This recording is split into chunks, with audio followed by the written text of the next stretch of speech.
We are live with another podcast. Sarah, how are you doing? All good, all good. Deep in prep and embracing that last bit of the tail end prep that we reference ever so much on the pod anyway. And you sort of forget what that last little bit is when you are getting so much leaner. And you know that like peak where you look forward to the peak and then you're like, God, this is tough. Yeah, 100%. And you're just every tiny little thing, getting up to go to the fridge, getting up to go to the bathroom, contemplating the training you've got to do. Like, just thought processes take so much energy at this point, don't they? It's just, you just feel everything. Yeah, like everything becomes so much harder, like you say, like the little things, you think, okay, so this during the day I've got to box off X, Y, and Z. And like I mentioned a few weeks ago on the pod, like sectioning out my day in between meals as such, and it helps to keep busy. But even those sections of stuff that I'd normally do something for say 2-3 hours, even getting the cognitive function to be able to, get stuck in on one project becomes quite hard. Yeah, absolutely. I think it's something you can't quite explain until you go through it. Like, little things start to happen as well. Like, I know that in my final weeks, I get almost like involuntary twitches sometimes, like in my eye flickers, like I get like a little bit of a kind of butterfly effect in my eye. That's when I know I'm getting really lean, because it always comes. And you just know the body's kind of giving you little signals like, whoo. You need to keep doing this. Yeah. Don't stay in this little bit for too long. Sure, that I get little things as well, like, well, quite a big thing, but something that when I know I'm getting leaner, my lower back really starts to, and my hip starts to give me kickbacks almost. Obviously the posing ramps up, and during the whole prep anyway, like we always say to the listeners, try and get your posing practice in so that you're getting it so it's fluent, your body knows what to do and you don't have to think about it when you're on stage. But as you get leaner, it's almost like your bones become more brittle and you can just feel so much more. And of course, for a lot of the bikini poses, the lower back is heavily involved. Yeah, absolutely. And just your recovery is totally compromised at this point, isn't it? Yeah. Those little things are, they're going to kick you in the ass. It's just like, hold up. And then, as you get closer to the show, it starts getting to that point where you're like, okay, so it's 5 days. It's 4. And then you've got like things like, I needed to do my waxing yesterday because you've got to do it 5 days before the show tan. And then each is like those little things. So tomorrow I have hair extensions refit. Thursday I've got physio. Friday I've got massage, and I've got nails. Saturday tan, hair being straightened, all like the exciting things. But it's really hard to muster up energy. You become quite nonchalant about stuff. Yeah, you're totally numb, emotionless, kind of just cruising through the days. Like, you're there, but you're not there. I'm here in body.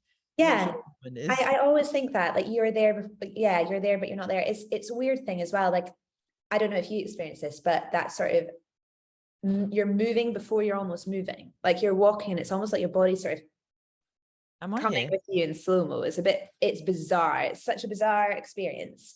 And when you can like look down at your body when you wake up in the morning or whatever, when you're in those super low lean levels of body fat, and you just look like a freaking roadmap, and you're like, oh my God.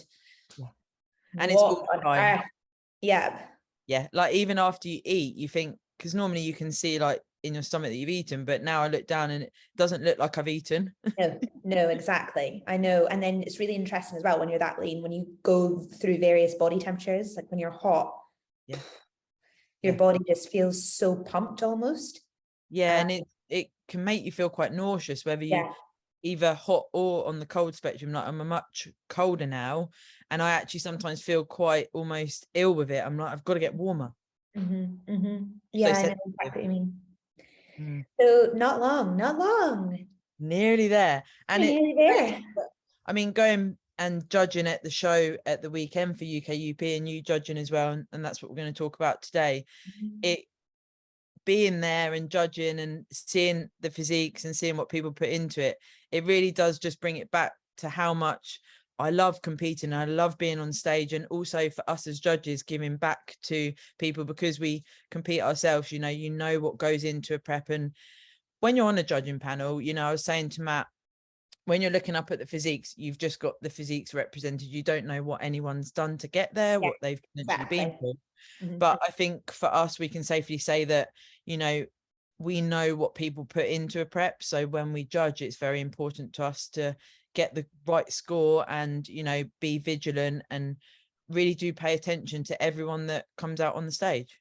Yeah, absolutely. I mean, I've done quite a bit of judging this year already. And I think one of the beauties of being on that side of the sport is it really helps upscale your knowledge as a competitor as well, because you're effectively starting to think about, okay, these are the different divisions across all of the various, whatever federation it is. Here are the classes within the division. And effectively, we're looking at judging on their relevant strengths and weaknesses compared to their peers. And that allows you then to reflect as an athlete and go, right, we've got this round symmetry, this round muscularity, this round potentially looking at stage presentation and posing. There's a score for each of those rounds.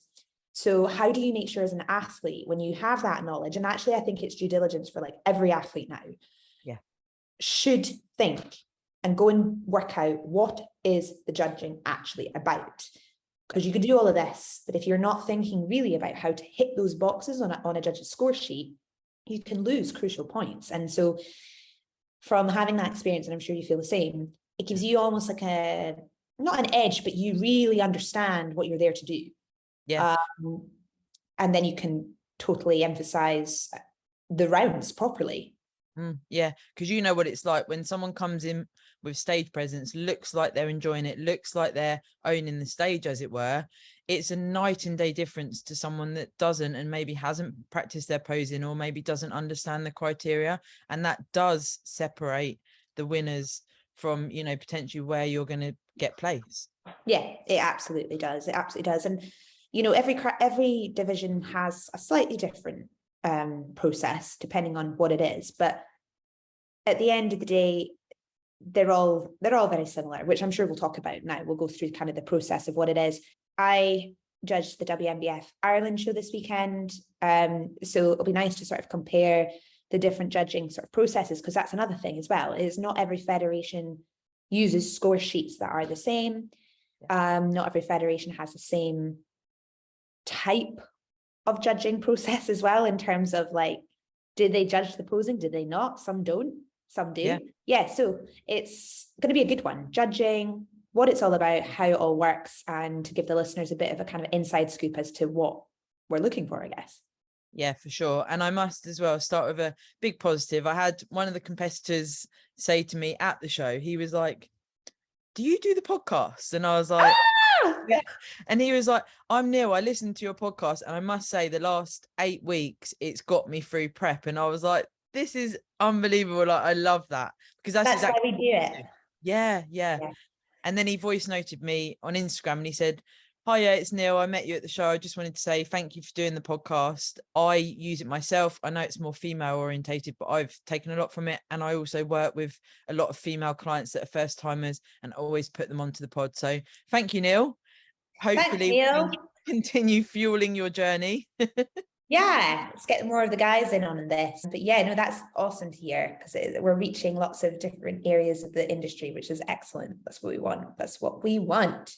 Yeah. And of course, it's nice as well when you're doing things like judging or being at shows to meet people that do listen to the pod, or, other competitors. It's all just building that community around us. And, it's so nice to meet those like-minded people, because they understand what you're doing, and when you're at this point in prep, off season, whatever it may be, we can all relate to each other. So it's super cool. Yeah, it is absolutely.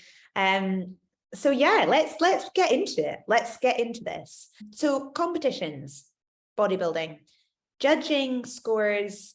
Usually, if we just take bodybuilding as a class, for example, male bodybuilding, just like any sort of sport in any subjective, judging class, I've got some notes up here, I took a couple of examples, things like high diving, ice skating, gymnastics. the judges are working from a criteria, which is what we just mentioned. And then the athlete will get a score from the judge, usually between 1 and 7, or sometimes higher, depending on just how many competitors are in the class. 1 to 7 would be, for example, we had 7 competitors or more, etc. And for each of the rounds, the athlete will then, with the lowest score in that round, would be the overall winner for that, if you were doing it in that process. So a scorecard, for example, would be like athlete 1 on the left. Round 1, they'd get a score 1 to 7 for symmetry. Round 2, they'd get a score of 1 to 7 for muscularity. Round 3, if judging posing, they'd get a score for free posing or their presentation, 1 to 7. And then, of course, the overall score. So you can count those up and you'll figure out, you know, who's you know, where they are in the placings. Is that how you've done it before? Yeah, so when I judged for WNBF, it was like that. And then, so UKUP do it slightly differently. So, of course, when you're on a panel as well, everyone's scores go in together. And then, depending on if sometimes there's a tie as well, the head judge will make a decision, which is sometimes I think people don't realize that as well. It's, you know, you get people say, oh, how have I done? I've been approached, you know, in the lobby. Did I place top 3? And I can't actually give that answer until the head judge has added up all the scores and made a decision potentially if there's a split. But on the UKUP, we have the number of competitors and then there's room for comments, but you score who you think's first, second, third, fourth, and you go through like that. And that's based on all of the things you just mentioned: symmetry, presence, all of the things that contribute to each category. And of course, each category has more percentage on some of the, like bikini, it's going to be hair and makeup is quite heavily involved as well. There is obviously, like you say, male bodybuilding, that's not going to be factored in. So exactly. So you've got your like more aesthetic based classes like your bikini and your men's physique. A high percentage of that score is going to be top to toe how you're presenting yourself, from skin tone to complexion to how you put, you know, your, you know, how you actually look, how you've presented your makeup, your bikini or your shorts and your hair, for example. And that's massive, because effectively that class is they're looking for the most aesthetic person on the stage, as well as of course having the appropriate criteria nailed physically.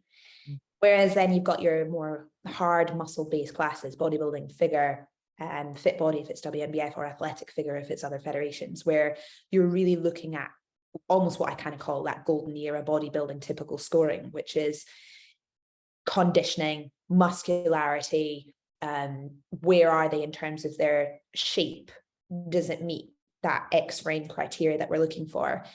And yeah, exactly as you've said, where there's a tie, head judge usually calls it, or it's in WNBF, how we judge a tie is actually it comes down to their routine, their posing.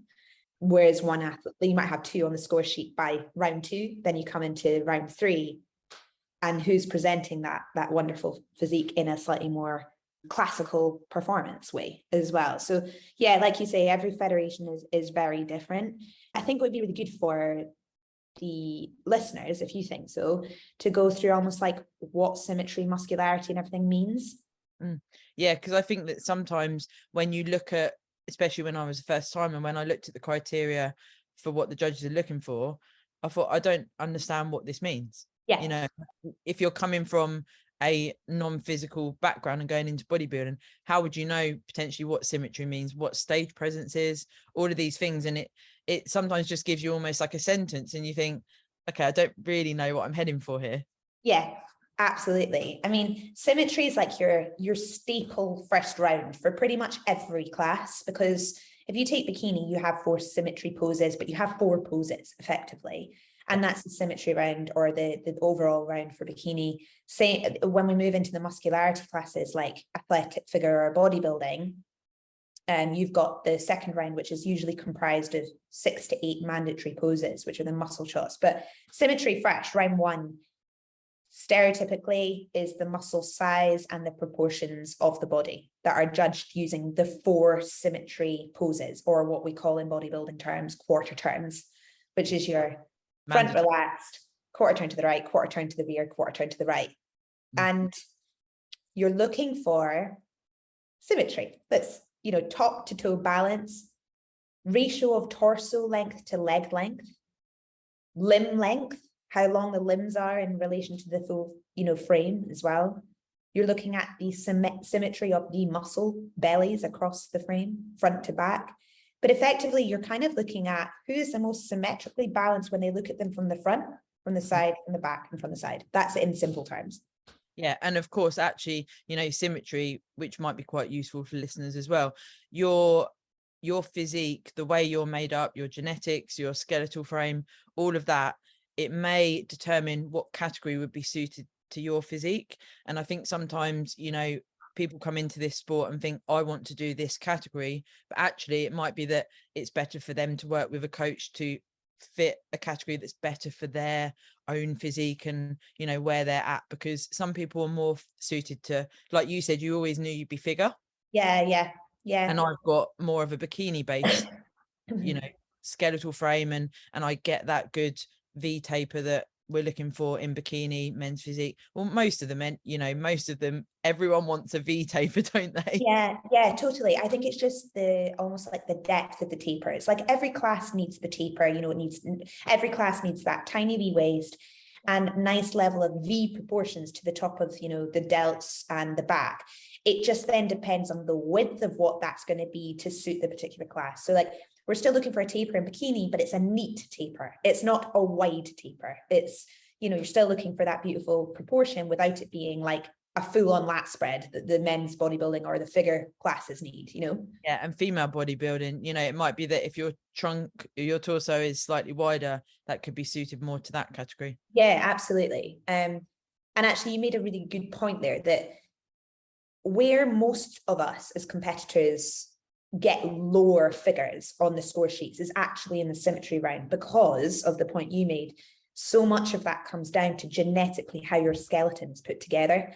And this is why the posing comes in is why it's really important, because you might not be blessed with the most perfect symmetrical proportions. I certainly am not. I'm really long limbed and really short torsoed, and it gives me a great look for figure, but it means that in the symmetry round, I don't tend to score as highly. So I have to work really hard and manipulate, effectively use the posing to hide some of my symmetrical disadvantages. Does that make sense? Yeah. So that's a really good point, because in the symmetry round, you want to look as symmetrical. And if somebody like me, for example, who's really long limbed, has to do a slight bend in the knee or a slight foot apart, or more of a fall forward or more of a lift up to create the illusion of a better symmetry, that is key for that round. And that's why, again, knowing the judging here is like vital. Yeah, and posing essentially is almost like the art of illusion, isn't it? You can cover up weaknesses and you can really home in on your strengths. If some of the categories you get the choice of doing your own routine, so you would put in the stronger poses in those routines, and maybe the weaker ones not do as much of. You can home in on your strengths, and I think that's something that's a priority for people, rather than try and fight against it, except that all of us can have weaknesses at the end of the day, aren't we? Yeah, we all are. And it is an extremely subjective sport, this, but we've got to try and hide as much of the things that are going to mark us down or going to be a slight disadvantage to the person on the left or the right of us. And the symmetry, you can't hide in symmetry. It's you're there front on. There's no flexing really. I mean, you are tensing, of course, and you are standing in a pose, but it's much easier to start hiding some of those weaknesses in the more muscular shots when you get to the harder classes, than it is to in the symmetry round. Sure. It's trying to be objective about your own physique as well. And this is where, having a posing coach or someone that can offer some insight from an external point of view. Yes. One of Matt's clients has just sort of embarked on potentially going down the route of competing, and he had a posing lesson with Adrian, who did the WMBF posing when I was there. And I was like, he's top, because he's a sick judge, and I can imagine that would transfer over into his posing. And he was sort of contemplating for a bit, and he said, obviously it is quite a lot of money and what have you. And I said to Matt, if you've got a car, do you pay for it to get serviced? Yes, you do. If you're going to compete, do you pay for a posing coach? Yes, you do. You've got to put money into it, because I speak from experience as well. You're literally shooting in the dark. Yeah, you 100% are. And I think we've spoken about this on pods before, but there is just, it's too, bodybuilding is so exposed now. And there's so much emphasis now on presentation, posing properly, that if you haven't gone away and really done that work and invested in that, you are going to be at a disadvantage, because 9 out of 10 athletes on that stage now have probably gone and got posing coaching. Yeah, it's so exposed now, like you say, like everyone uses posing coaches, and it makes total sense. But it's also so important to put that practice in and listen to your posing coach. Just as important. I mean, I think it's probably the most important thing. We can do the nutrition, we can do the training, but if you don't exhibit your best physique on stage, then you're not going to get awarded for it. Absolutely. Yeah, exactly. So that's a really good chunk on Symmetry, I think. And obviously when you move to your second round, which it doesn't, I suppose, apply to you so much, Sarah, but certainly applies to me and anyone on the call doing any athletic figure or some of the natural figure divisions, do muscularity poses as well. The muscularity round, of course, that's then where athletes are showcasing muscle size and the conditioning, so the appearance of the low body fat. And that's judged using 8 poses, which are what we call the muscle shots, effectively. Some examples of that, and the stereotypical ones for bodybuilding classes: front double bicep, lat spread, side chest, side tricep, back double bicep, lat spread, abdominals and thigh, and a most muscular pose. Or in the case of figure, it would be, or athletic, it would be pose of choice to the front overhead, pose of choice to the side, etc. And so various federations, this is where it gets murky and where people can get very confused, especially a lot of our first timers, is a lot of these poses are called in different ways. And that's where people can get confused. But in essence, we're looking for the roundness of the muscle bellies, the fullness, and the detail, the conditioning, the what we call the splits in the muscle bellies, the striations, and how then again the muscle bellies are inserted and well put together. And that's your muscularity round. I must admit, that's probably my favorite category to watch for the pose down is male bodybuilding, because it's wicked. the posing is awesome. And like you said about golden era, like that, when you think of bodybuilding, you think of like Arnie or Ronnie, like the big muscle bellies, the size, the presentation. And it's such an awesome thing to watch, because it's very minute, the percentage of people that actually bodybuild anyway and complete a prep, let alone the people that are doing classes like bodybuilding. Yeah, definitely. I mean, you're looking at the biggest guys on stage there. If you're looking at the heavyweights, for example, or if they're split by height, it would be your tall class, etc. That's another thing as well, because a lot of federations will judge their classes split by weight or height, and that then allows competitors to stand on an even playing field next to someone they know. If you're a 101 kilo bodybuilder, you're on stage with other roughly around the same weight category. So you're hanging with the same tissue density and usually the same, well, actually there's various heights, but some feds do it by weight, some feds do it by height. But yeah, I mean, I agree. It's a really, most athletes, in my opinion, come to life when they hit that second round. That's where like the flow of the tissue can be presented in a really, it's effectively what bodybuilding is in a classical, awesome way. And I suppose this is where your preference comes in. Do you prefer a classical look of a physique, or do you prefer that big blocky muscular mass look? And going back to judging, some feds award big beastie mass. Some feds award classical, and we have the saying in the bodybuilding world, shape wins shows. So it's again which what federation judges and what federation are looking for in that round. It's very hard, I would say definitely the muscularity round for the harder classes, like you say, is where it's your time to shine. You can really, if you've worked hard and you've got that muscle mass, it's your time to show it off. 100%. And it's really interesting. Like, I've been on judging panels where the biggest guy on stage might not necessarily win. For sure. Again, down to you're looking for the best of all three Yeah. things: symmetry, conditioning, muscularity. Obviously, the biggest guy in the muscularity round might get a really high score, but might potentially fall short on the symmetry round. And then potentially the biggest guy might not have that great presentation and flow. So if they are judging round 3, which is what we call free posing, and they're not that well, they're not kind of presenting themselves well or opening up properly, it may go to the guy that's maybe not the biggest, but has the best flow and conditioning.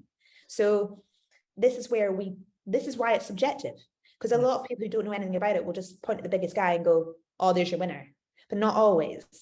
Yeah, there was quite a few light bulb moments on the sort of judging panel at the weekend where, you know, it can be even such a, well, what seems like quite a small thing to change. One guy, he just slightly crunched his abs a little bit more on the second way round, and it exposed a full six pack. The first one round, he wasn't contracting the abs properly, and he was lost amongst a sea of other competitors.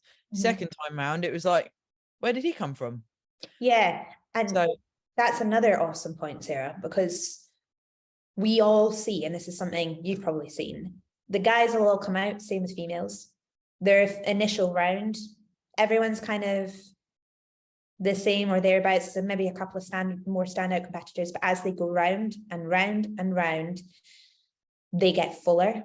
Yeah, they get tighter. Their conditioning starts to push through.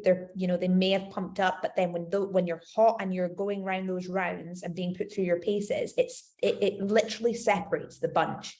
It's incredible. Like, you see the level of detail coming out just purely from the isolations and going round and round and round. And that's when you really start to go, okay, there's your changes. And that's when you start to do your, what we call the comparisons in judging, switching your athletes around and about, taking the numbers, 2 and 12, can you switch places, please? That's where you start to really pull through your strong contestants and then put the other ones, to the back. Yeah, and I think as well, it's worth mentioning when people are doing multiple classes, if you go on X amount of times, say you go on 3 times, we had it at the weekend where the first category, someone didn't place, and then by the end of the show, when they were in their third category, they came in top 3 because they got better over the day. So, and then there was another guy that actually, he was a standout at the start and he got softer as the day went on. Yeah, that happens too. And this is where, potentially your peak comes into play. It depends on the format on the show. If you're a competitor on first in a show, you need to be up super early to make sure that you're getting into your fullest state long before you get on that stage. For some people, they don't quite hit the mark and then they improve as the day goes on. And, WNBF, we have what's called a split show. So that's pre-judging rounds 1 and 2 that we just decided in the morning, and then free posing in the evening. And it's amazing because you can literally see some guys come out and you're like, where on earth was that condition this morning? And it's just purely due to maybe some cortisol drop. They've managed they've managed to soak the carbohydrates in a little bit more. They are maybe a bit more hydrated. There's so many different reasons for why that would occur. But certainly the rounds themselves bring out detail, and that you can see bodies physically change in front of you, which again is why you need to have practiced your posing. Because see, if you haven't, your fatigue, we talk about posing fitness. People who haven't got good posing fitness on stage very quickly fade out. And when we say fade, they lose the depth because they don't have the stamina to continue posing for the length of time that's required. So the posing fitness is massively vital in this conversation for judging. Yeah, for sure. Like, when I go into the Arnold's this weekend, I'm well aware there's going to be a lot of girls, and that could even mean standing at the side, just in the front pose for, a really elongated time. But absolutely. And if I didn't consider that, I wouldn't have practiced holding that for elongated periods of time. And you get to the day and it's like, you're blowing out your ass. And like you say, you actually see people fade on stage, and they really are, you especially bodybuilding, those categories, you've really got to work for a long period of time. Yeah, you do. You absolutely do. And some judges, just as an inside tip, and I know that we do this a little bit for anyone listening, it is a strategy that judges use to tire the athletes out Mm. to get to see, okay, who's really going to manage to maintain that level. Because if it's very close, right, if you've got 5 guys and 4 of them are super close, the only thing that's going to start to distinguish that is Whoa. yeah, fatigue, But right? honestly, it makes such a difference. Like when you see it right in front of you, you know, from the judge's point of view, we're very close to the stage, and it's almost like you see someone get smaller. Deflated, yeah. Yeah, and you can see it's hard for them. 100%. And like you can see them in the front pose where they're, you know, the first 2 rounds, they're upright, chest is high, lifting through, their clavicles are nice and popped up the top, you know, they're holding that condition in their abdomen, they're managing to flare their lats properly. And by like 5th, 6th, 7th round, they're starting to drop forward, delts are falling forward, abs are not quite as sharp, they're not lifting up in the chest enough, so they can't display their taper as much. It all matters. And when you're in the position that we're in on the judging side, we can't take a risk by placing people in the wrong. We will keep going until we feel as though, right, no, we've got that top 5 nailed due to, you know, the rounds that we've just discussed, but also putting them through their paces. Who can step up to the mark? Because if it's as hardcore as like a bodybuilding class, yeah, you need to be able to pose for a long period of time if you want to get, you know, get the eyes on you through that entire class. Yeah, unfortunately, I find quite a lot of shows you go to, especially female bodybuilding category, there's never many competitors. Yeah, female body. I've been on a mission through WMBF recently. It's one of my favorite classes. It's the reason why female bodybuilding even came about. Like to get more females into being inspired by that class, because it is beautiful. If it's a beautiful class, females shouldn't be afraid to get the heels off and get gritty in those muscular shots. But yeah, you're right. I mean, let's be honest, you know, not everybody wants to get as muscular as some of the female bodybuilders. Yeah. But I do feel like it's returning. Obviously, IFBB brought back females bodybuilding as well, because there is a want and a desire for that class. And there are still a lot of females out there, really good ones. And I have to say, on the natural side of the sport, some really, really killer natural bodybuilders coming through, female bodybuilders.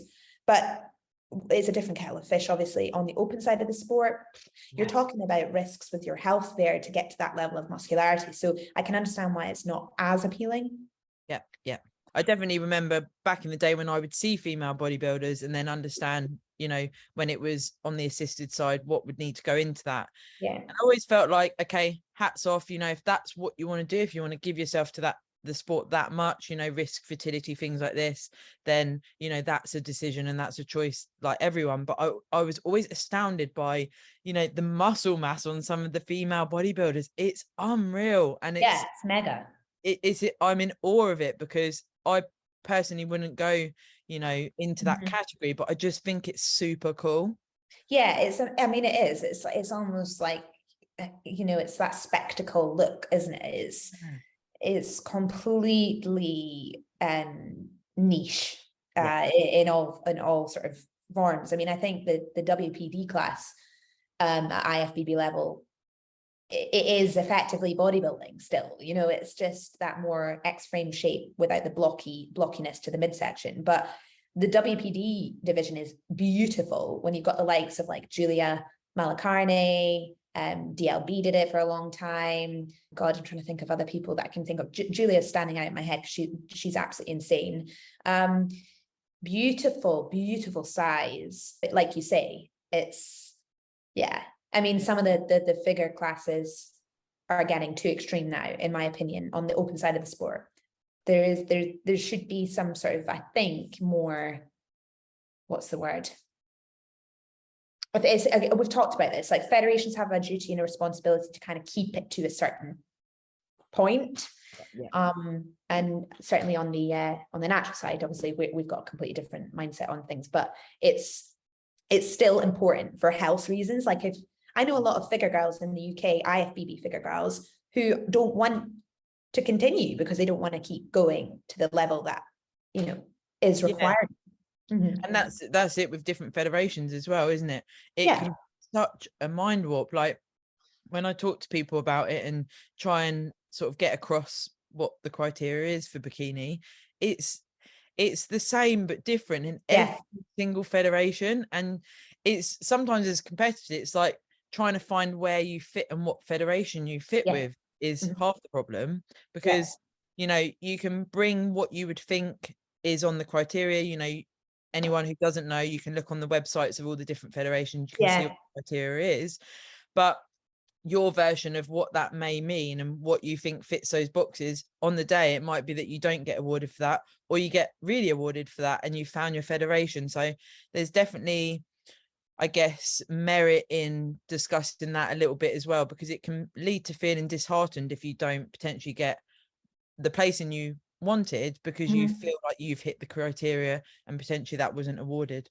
Yeah, absolutely. Absolutely. And yeah, there's just so many, like when you put bodybuilding in the center and you've got all the divisions around it, like a little spider graph, imagine all the little spindles that are coming off bodybuilding. And then all the different spindles that come off, like if we go off the bikini spindle here, all of the different criterias across all the different federations for bikini.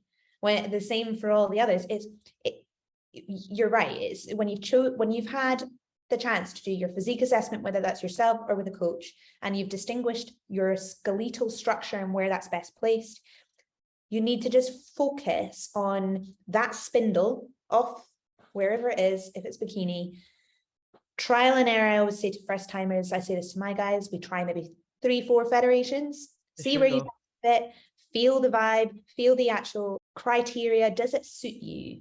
And then work out from there where you're going to kind of put your eggs in what basket, and just go through the motions of then progressing within that division in a federation that you feel like you fit in.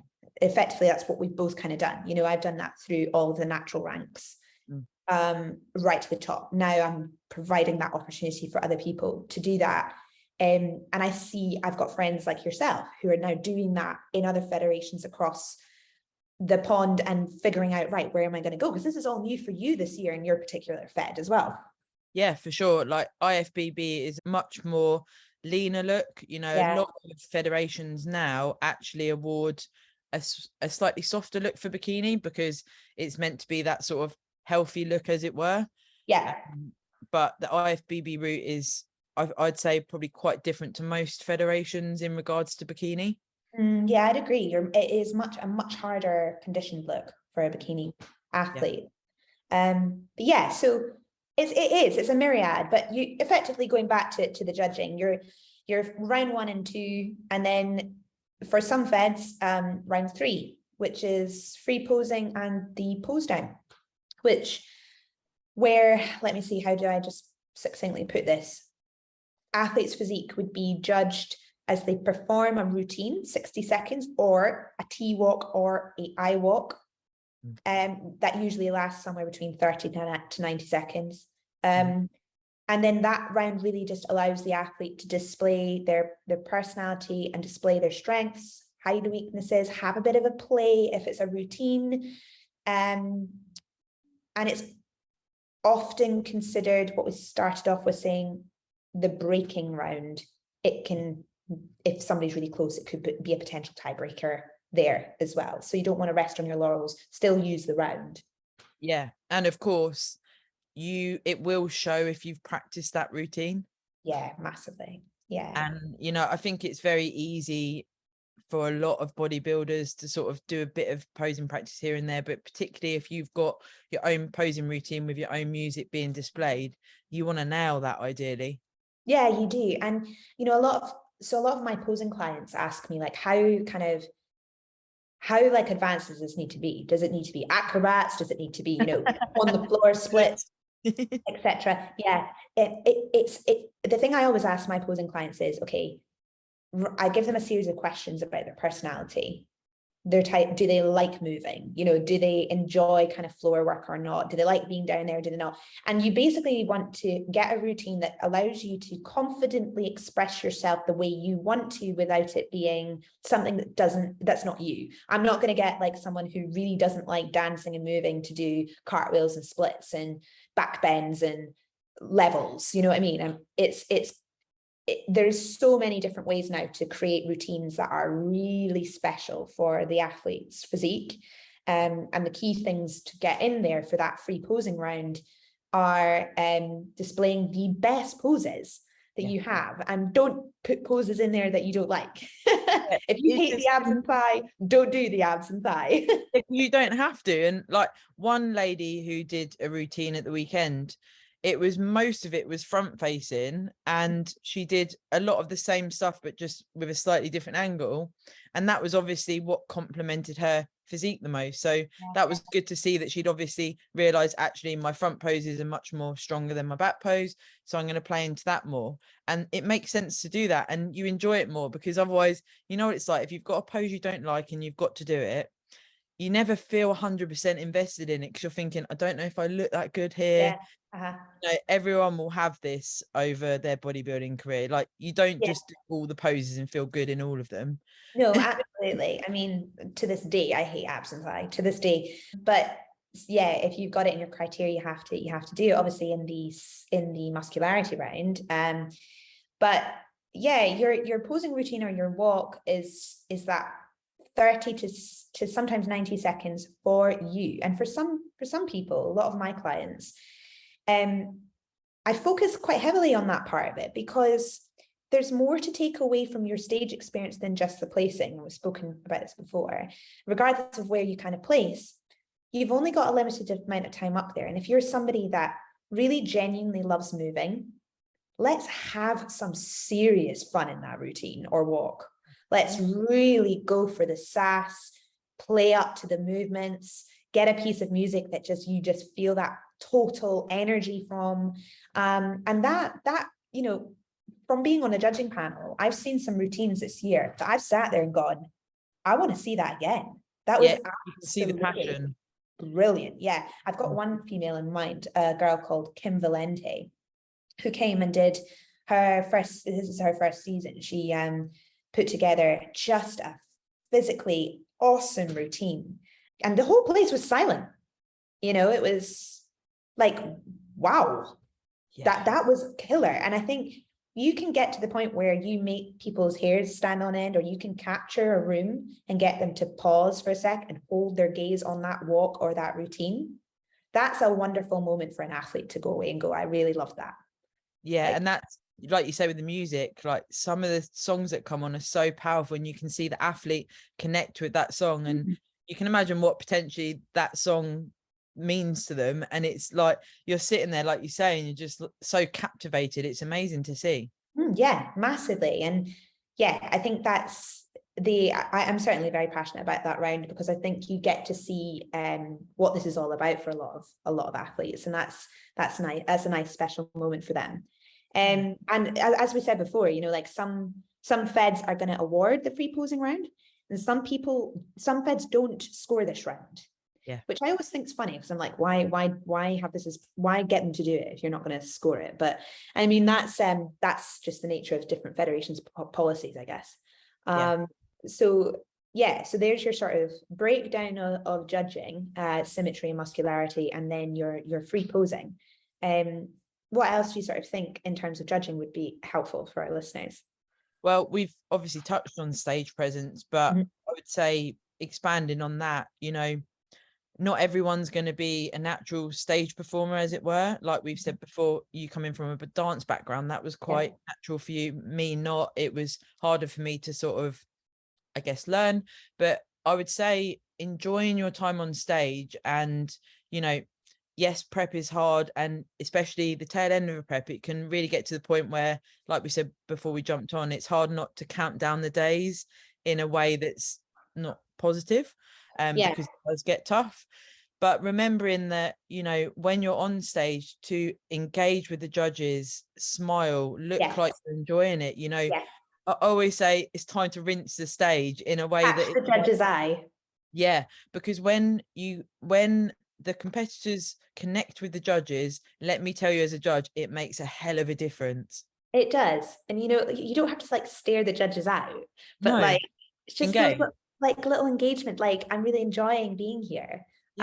Expression, showing, like, there's nothing worse than seeing an athlete on stage with a resting bitch face, or being really moody, or being really kind of lackluster.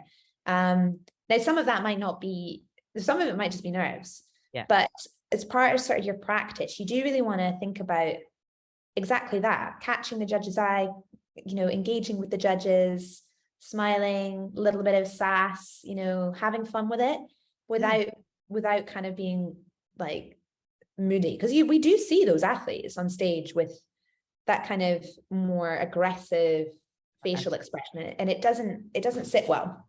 Yeah, definitely. And something else I would say as well, you know, before you're going to go on stage, as we both have experienced a lot of backstage environments, should we say, you know, they're not always the most positive.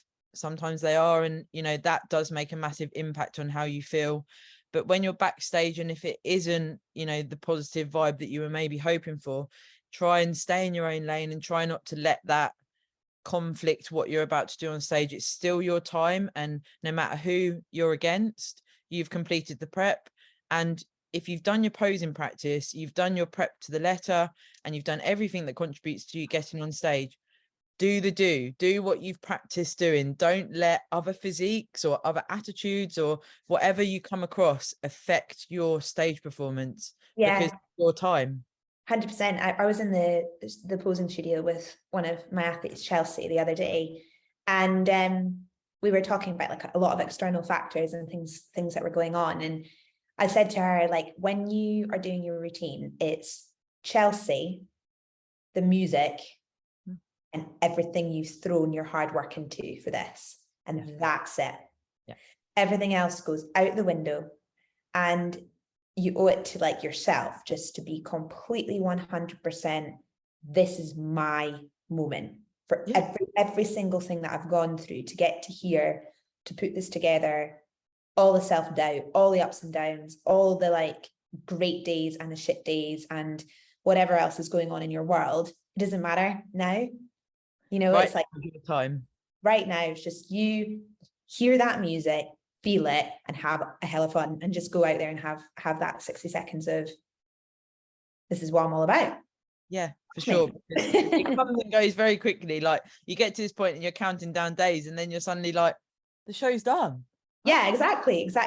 That's it. And it's like you said, it's not about being like the best dancer on stage or the best kind of act. You don't need to, you know, we're not looking at that. We're looking at just you putting a bit of passion and enthusiasm into something that you've worked really hard for, and displaying your best poses, and just effectively what I call an effective routine, something that ticks the boxes, that's yours, that feels good, you're confident in, and you know you can execute without feeling like, oh, you know. Yeah, because there's little things like transitions, you know, you can slightly put your own twist on it, especially with the IFBB. I've realized like there's a lot of different ways that people present their hands, do the walk, you know, all those little things, they're not mandatory, as it were, and you can put your own little spin on it. Again, do work with what's comfortable for you and work with your physique rather than try and copy other people, and that doesn't feel right. You know, you've got to find your own flow in this sport, and that does get awarded as well, you know, looking comfortable. Yeah, it does. I think that's a really valid point as well, because that's something I get asked a lot. Or do I have to do it exactly like they do it there on that lineup in that Fed? And if you like take a bikini class, for example, obviously the one I watched this weekend is a good example.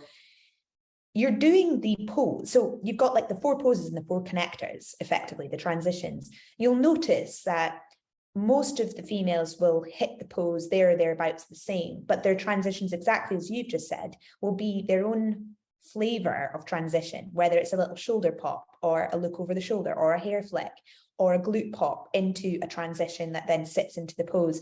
And you don't have to do any of them. You can do them as, you know, they still need to be neat and they still don't need to be too crazy, but don't feel exactly like you said, don't feel like you have to copy anybody, and just put your own flavor on it, and that will stand you out. You've got to have something that's unique to you.